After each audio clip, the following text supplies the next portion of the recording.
Hello, good morning सगळ्यांना. तर आज आपण बनवतो आहे भरल्या कारल्यांची भाजी. तर मी कधी कारली खायची नाही, बट माझ्या एका फ्रेंडनी मला अशा प्रकारची भाजी बनवून खाऊ घातली. तर ही आता माझी फेवरेट आहे. मी आठवड्यातून एकदा तरी बनवते आणि मला आवडते. तुम्ही पण एकदा ट्राय करा, तुम्हाला पण नक्की आवडेल. अशा प्रकारे पूर्ण कारले ना धुवून स्वच्छ करून घ्यायचे आणि स्टीम करून घ्यायचे. स्टीम म्हणजे ते एकदम सॉफ्ट झाले पाहिजेत. आणि असं मसाला तयार करून घ्यायचा, भाजून घ्यायचा पूर्ण मसाला. तोपर्यंत कारले पण रेडी होतील. प्रॉपर स्टीम झाले का ते आपल्याला कळतील, लगेच ते सॉफ्ट होतात. मसाला भाजायचा, थंड करायचा आणि बारीक वाटून घ्यायचा. त्याच्यानंतर जो वाटलेला मसाला आहे त्याच्यामध्ये आपण कांदा, चिंचगुळाची चटणी, लाल तिखट, हळद, मीठ, मसाले आणि कोथिंबीर वगैरे आणि थोडं तेल ॲड करायचं, जेणेकरून ते पूर्ण मिश्रण एकजीव होईल.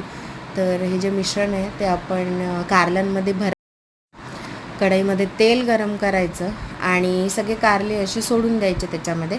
तर 5 मिनिटं जेव्हा ते तेलामध्ये फ्राय होतील तेव्हा त्यांना एकदा चेक करायचं आणि परत परतवून घ्यायचं आणि थोडे फ्राय होऊ द्यायचे. त्याच्यानंतर जो उरलेला मसाला होता आपलं वाटण ते ॲड करायचं, थोडं पाणी ॲड करायचं, जेणेकरून आपली ग्रेव्ही प्रॉपर बनेल. आणि सगळे मसाले मिक्स करून झाकून ठेवायचं 5 ते 7 मिनिट. 5 ते 7 मिनिटात आपली कारल्याची भाजी जी आहे असं तेल वरती आलं का समजून जायचं भाजी रेडी आहे. तर तुम्ही पण एकदा नक्की ट्राय करा. ही भाजी भाकरीसोबत किंवा भातासोबत एक नंबर लागते. Thank you for watching. Bye bye.